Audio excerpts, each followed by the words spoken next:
اعوذ باللہ من الشیطان الرجیم بسم اللہ الرحمن الرحیم اللہم صلی علی محمد و آل محمد وعجل فرجہم الحمد للہ الذی جعلنا من المتمسکین بولایت امیر المومنین امام المتقین یاسوب الدین غالب علی کل غالب مطلوب کل طالب امام المشارق والمغارب علی ابن ابی طالب علیہ السلام۔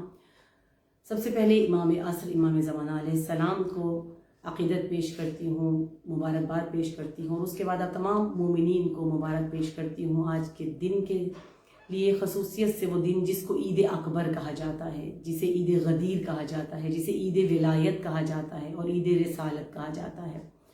آج کا دن چونکہ بہت بڑی عید ہے، عید غدیر ہے، اور جس دن ہمارے مولا کائنات کی ولایت کا اعلان ہوا تھا، اور امام کا فرمان ہے کہ اس دن جب ایک دوسرے سے ملو تو اس وقت یہ جملے کہتے ہوئے ملو کہ جو ابھی میں نے سرنامے میں بیان کی، الحمدللہ الذی جعلنا، کہ جس پروردگار عالم نے ہمیں حمد اس پروردگار کی کہ جس نے متمسک کیا ہے ہمیں ولایت حضرت علی ابن ابی طالب کے ذریعے سے۔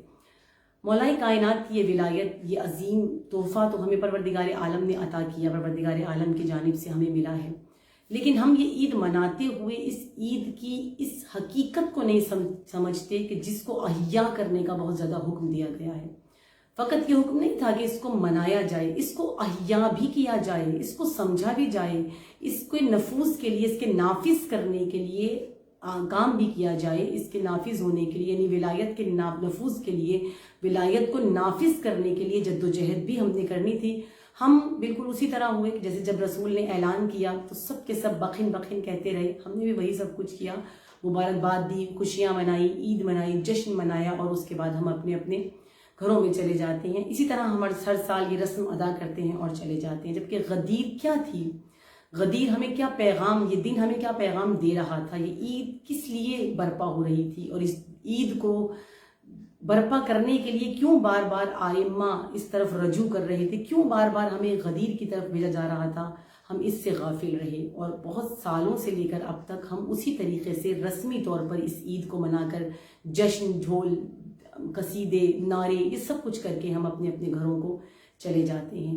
لیکن یہ عید اکبر یہ مہجور ہے، منائی ضرور جاتی ہے، لیکن اس کی حقیقت سے ہم سب غافل ہیں، ہم اس کی حقیقت کو نہیں سمجھ سکتے۔ ولی جو خدا کی طرف سے نمائندہ ہوتا ہے، جس کو سلیکشن جو ہے وہ ہم لوگ نہیں کرتے، یا الیکٹ لوگ مل کر نہیں کرتے، اس کو سلیکٹ کرتا ہے جو پروردگار عالم کرتا ہے، اس کو چنتا ہے تو پروردگار عالم چنتا ہے۔ اور پروردگار عالم کس لیے چنتا ہے؟ پروردگار عالم کی اس میں حکمت کیا ہے؟ کیونکہ پروردگار عالم نے اپنے اس نظام کو چلانے کے لیے، نظام الہی کو چلانے کے لیے، پروردگار کو جس نمائندے کی ضرورت ہوتی ہے وہ پروردگار عالم کا وہ ولی ہوتا ہے۔ پروردگار عالم نے دین کی حفاظت کا ذمہ تو لیا ہے، اور غدیر کے ذریعے سے اس دین کی حفاظت بھی کی ہے، جس طرح پروردگار عالم کا قرآن میں فرمانا ہے کہ ہم نے اس دین کو نازل کیا ہے، ہم نے اس ذکر کو نازل کیا ہے، ہم ہی اس کی حفاظت کرنے والے ہیں۔ تو پروردگار عالم خود حفاظت کر رہا ہے، لیکن مومنین کی حفاظت کی ذمہ داری پروردگار عالم نے نہیں لی ہے۔ یعنی یوں کہہ لیجئے کہ دین کی انشورنس تو ہے، دین کا بیمہ تو کیا ہے پروردگار عالم نے انہی ولیوں کے ذریعے سے، لیکن پروردگار عالم نے مومنین کی حفاظت کا ذمہ نہیں لیا، یعنی مومنین کی اس دین کی حفاظت کا ذمہ پروردگار عالم نے نہیں لیا۔ آپ کی ہماری انشورنس نہیں ہوئی۔ یا اس کی یہ بہترین مثال ہے کہ جیسے جب کوئی انسان گاڑی خریدتا ہے تو گاڑی کی انشورنس وہ کمپنی کر دیتی ہے، لیکن ڈرائیور کی انشورنس نہیں ہوتی، خریدنے والے کی انشورنس نہیں ہے وہ، یعنی وہ گاڑی جب خریدتا ہے تو گاڑی کی انشورنس دی جاتی ہے، خریدنے والے کی انشورنس نہیں ہوتی ہے۔ تو خدا نے دین کی انشورنس دی ہے، لیکن جو مومنین ہیں، جو امت ہے، جو انسان ہیں، ان کو انشورنس، ان کے دین کی انشورنس پروردگار عالم نے نہیں دی۔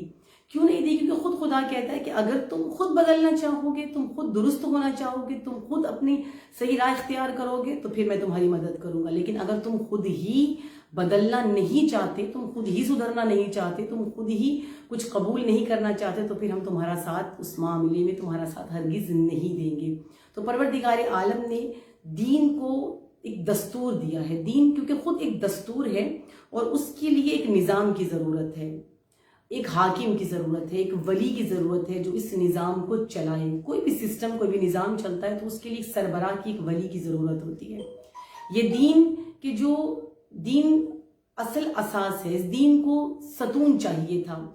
غدیر کیا ہے؟ جو اہم نقطہ ہے غدیر کا، غدیر میں اساس ملی ہے دین کو، غدیر میں دین کو ستون ملا ہے، غدیر میں دین کو محافظ ملا ہے، غدیر دین کو راسخ کرنے کے لیے ہے، اصل اساس ہے. یعنی اس قدر قیمتی ہے غدیر کہ اس دن دین کو دستور ملا، اور استوار ہونے کے لیے، دین کے استوار ہونے کے لیے، دین کے راسخ ہونے کے لیے پروردگار عالم نے ایک نظام کو برپا کیا، ایک سسٹم کو بنایا پروردگار عالم نے، جس کو ولایت کہا جاتا ہے. یعنی یہ دین اب اس کو بقا مل گئی ہے. ولایت کیا ہے، غدیر کیا ہے، سمجھیے غدیر کو. اس اہم نقطے کو اپنے ذہن میں ضرور رکھیے، خاص طور پہ ہماری جوان نسل، مومن و مومنات جو بچیاں ہیں ہماری خاص طور پہ اور بچے ہیں، اس نقطے کو ذہن میں رکھیے. غدیر کیا ہے؟ کیا غدیر فقط نعرے لگا کے چلے جانے کا دن تھا؟ نا، غدیر تو اتنا اہم دن ہے جس دن کافر مایوس ہو گیا. غدیر تو اتنا اہم دن ہے کہ جس وقت یہ دین نہ ختم ہونے کے در پہ آیا، یعنی دین کو بقا مل گئی، اب دین باقی رہے گا. یہ دین اب ختم ہونے والا نہیں ہے. اس دین کو علی مل گیا ہے، اس دین کو ولی مل گیا ہے، اس دین کو، یہ دین ایک شخصیت سے ہٹ کر اب ایک نظام میں داخل ہو گیا ہے. رسول نے اس دین کو پھیلایا. پہلے رسول تھے اور لوگوں کو لگتا تھا کہ کافروں کو اور منافقین کو لگتا تھا اب جب رسول اس دنیا سے چلے جائیں گے، کیونکہ رسول خود بتا رہے ہیں کہ میرا آخری وقت قریب ہے اور یہ میرا یعنی کہ اختتام کا خطبہ ہے، اور جو کچھ رسول اکرم صلی اللہ علیہ وسلم نے اختتام میں بتایا تھا، اگر وہ سب کچھ جو ان لوگوں نے دیکھا ہوا تھا اور سنا ہوا تھا، وہ یہ سمجھتے تھے کہ اب رسول چلے جائیں گے. اب جب یہ چلے جائیں گے تو پھر اب ہم کچھ بھی کر سکتے ہیں. اب غدیر وہ مقام آیا، غدیر وہ جگہ آئی کہ جہاں رسول نے جب اعلان کیا، اور وہ ظاہر ہے وہ خطبہ ہی اس کے غدیر کے نام سے مشہور ہو گیا. تو یہ وہ مقام تھا، یہ وہ جگہ تھی کہ جہاں پہ جس کا اعلان ہوا تھا وہ ایک شخص نہیں تھا، خالی ایک نظام کا اعلان ہوا تھا. دین اب شخصیت سے نکل کر ایک نظام کی طرف آ گیا تھا. اب پروردگار عالم نے رسول کے ذریعے سے نظام کا اعلان کیا. اصل حقیقت جو ہے وہ نظام ولایت ہے. ہمیں جس کا احیاء کرنا ہے، ہم نے جس کے لیے کوشش کرنی ہے، ہم نے جس کے لیے جد و جہد کرنی ہے، وہ نظام ولایت ہے. ہم نے ولی کو کیا سمجھا، ہم نے ولی کو کتنا سمجھا؟ اگر آپ اور میں ہم اپنی ذات کو لیں، ہم نے اپنی دعاؤں کی قبولیت کے لیے ایک وسیلہ سمجھا. ہم نے اگر دیکھا جائے تو ہم نے اپنے امام کو، اپنے ولی کو لیا کہ ہم مصیبت میں پھنس جائیں گے تو وہ ہمیں نکال دیں گے. ہم نے ولی کس لیے لیا؟ ہم نے ولی لیا کہ جو مشکلات ہیں ہماری، یعنی اگر ہم مر جائیں گے تو ہمیں قبر میں وہ آئیں گے اور قبر میں آ کر ہمیں اس سوال و جواب سے نجات دے دیں گے. ان مشکلات سے جو قبر کی ہوں گی ہماری، ان مشکلات سے ہمیں نجات دے دیں گے.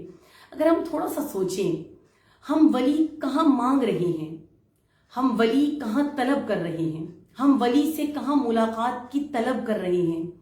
ہم موت کے بعد ولی کی طلب کر رہے ہیں. ہم موت کے بعد ولی سے ملاقات کر رہے ہیں.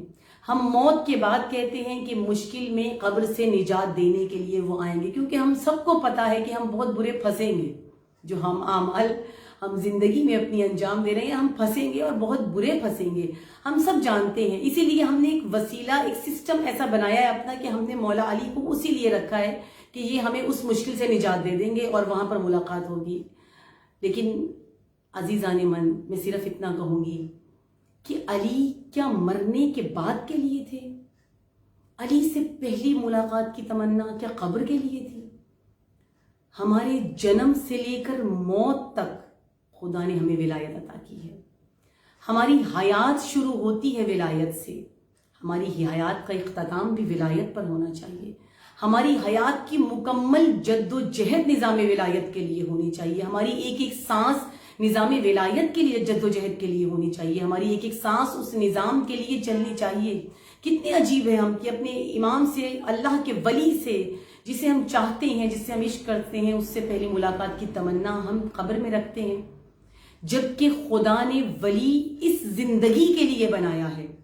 خدا نے نظام ولایت حیات کے لیے رکھا ہے. خدا نے نظام ولایت آپ کی زندگیوں کے لیے رکھا ہے، نہ کہ آپ کی موت کے لیے.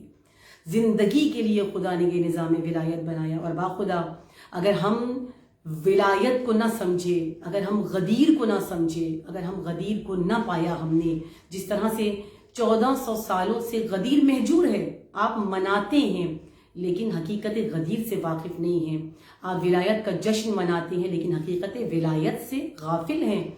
ہم اگر انہی رسموں سے گزرتے رہے اور رسمی جشن مناتے رہے اور رسمی غدیر مناتے رہے اور غدیر کی حقیقت کو ہم نہ پا سکے تو یاد رکھیے یہ سفر ہم کر تو رہے ہیں، اس سفر میں جاری تو ہے یہ سفر ہمارا، لیکن یہ سفر طویل ہو جائے گا، اس سفر کی مشکلات بڑھ جائیں گی اگر رسموں کے ذریعے سے ہی یہ سفر گزرا۔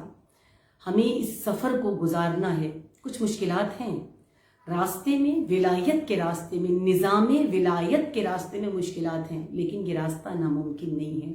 اس راستے کی ایک منزل ہے، اس راستے نے اس مقام تک آپ کو پہنچانا ہے، اور اس راستے کے لیے ہمیں جو خوبصورت ترین چیز ایک عطا ہوئی ہے وہ انتظار ہے۔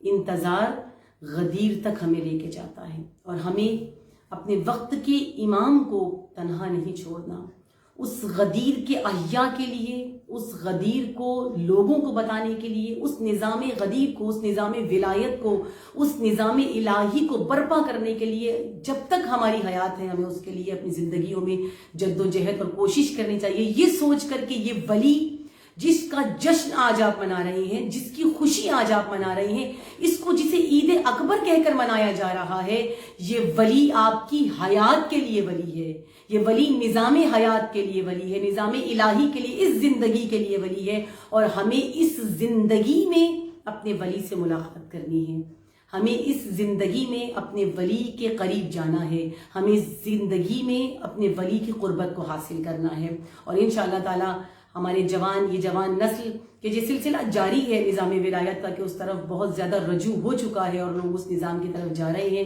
اختتام میں دعا ہے پروردگار عالم سے کہ اس دن کے صدقے میں، اس پاک عید کے صدقے میں، اس خوبصورت عید کے صدقے میں، اس خوبصورت دن کے صدقے میں، کہ جس دن پروردگار عالم نے ہمیں ایک بہترین ولی عطا کیا ہے، ہمیں ایک بہترین نظام ولایت عطا کیا ہے، جس نے ہمیں زندگی گزارنے کا ڈھنگ، سلیقہ اور طریقہ سکھایا ہے، جس نے ہمارے دین کی انشورنس کی ہے، کہ جس کے ذریعے سے اگر ہم اس نظام میں داخل ہو جائیں، اس ستون میں داخل ہو جائیں، اس سسٹم میں داخل ہو جائیں تو ہمارے دین کو انشورنس، ہماری اپنے لوگوں کی، یعنی ہماری اپنی ذات کی، ہمارے نفس کے دین کو باقاعدہ ایک انشورنس مل جائے گی، وہ نظام کہ جس کے تحت ہمیں اس زندگی کو گزارنا ہے۔ پروردگار عالم ہمیں توفیق دے کہ ہم اس نظام کے لیے جد و جہد کر سکیں، اور جلد از جلد امام زمانہ، امام عصر کا ظہور پروردگار عالم فرمائے، اور ہم اپنے امام عصر کی زیارت کریں، اپنی اس حیات میں زیارت کریں خدا کے اس ولی کی، اور ہم کہہ سکیں کل کو ہماری جوان نسل، اور ہم کہہ سکیں کہ ہم نے بھی